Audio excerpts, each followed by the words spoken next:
கபரு ஒவ்வொரு நாளும் எம்மை நோக்கி சொல்லுகின்ற ஒரு 5 விடயங்கள் அந்த கபரு சொல்லுகின்றது. அன பைத்துல் வஹ்தா, நான் தனிமையின் வீடாவேன். என்னுடைய தனிமை உன்னால் தாங்க முடியாது. ஃபஜஅல் லக முனிசன், எனவே உன்னோட கூட இருக்கிறதுக்கு ஒருத்தரை கூட்டிட்டு வா. அதுதான் கிராஅத்துல் குர்ஆனில் கரீம். அதிகமாக குர்ஆன் ஓது.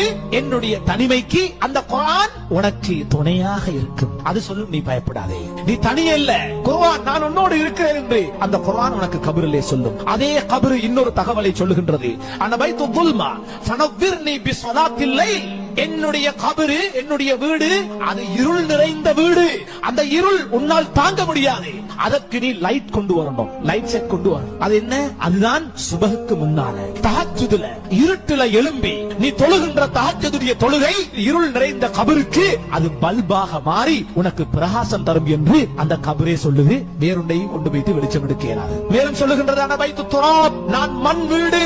ஃபஹ்மினில் ஃபிராஷ், எனவே அந்த மண்ணுக்கு மேல உன்னால் படுக்க முடியாது, தூங்க முடியாது. நீ விரிப்பை கொண்டு வா. அந்த விரிப்பு என்ன தெரியுமா? அல் அமலு சாலிஹ், நல்ல அமல்களை உலகத்துல செய்துக்கோ.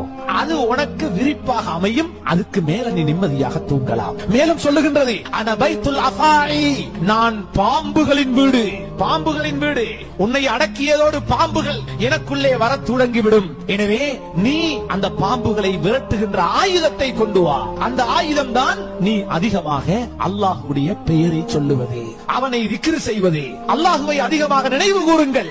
அது உங்களுக்கு அந்த கபருக்குள்ளே வருகின்ற பாம்புகளை விரட்டி அடிக்கின்ற ஆயுதமாக மாறும். மேலும் சொல்லுகின்றது, அன பைத்து சாயில் முன்கர் வ நக்கீர், என்னுடைய வீட்டுக்குள்ளே முன்கர் நக்கீர் அலைஹிமா மினல்லாஹி ஸலாம், பயங்கர தோற்றத்தை உடைய பயங்கரமான மலக்குமார்கள் வரவிருக்கிறார்கள். எனவே அதிகமாக உன்னுடைய வாழ்விலே கலிமா ஷஹாதா, அஷ்ஹது அல்லா இலாஹ இல்லல்லாஹ் வ அஷ்ஹது அன்ன முஹம்மதர் ரசூலுல்லாஹ், அதனை அதிகமாக சொல்லு. அதனுடைய அர்த்தத்தை விளங்கு.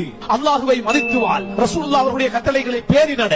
இது அவர்களுடைய அந்த கேள்விகளுக்கு பதிலாக அமையும். என்னுடைய இடம் இருக்கிறதே அபுக்க சாலிஹீன், நல்லவர்கள் கூட கபரில் வந்து அழுகிறார்கள். முன்னோர்கள், நல்லோர்கள், சலஃபு சாலிஹீன்கள், சஹாபாக்கள் கபரை கண்டு அழுதார்கள். கபரின் காட்சி நல்லவர்களை அளவைத்தது, உலமாக்களை அளவைத்தது. கண்ணியத்துக்குரியவர்களே, ஹஜ்ரத் உஸ்மான் ரலியல்லாஹு அன்ஹு அவர்கள் மன்னரையை கண்டால் அழுவார்கள்.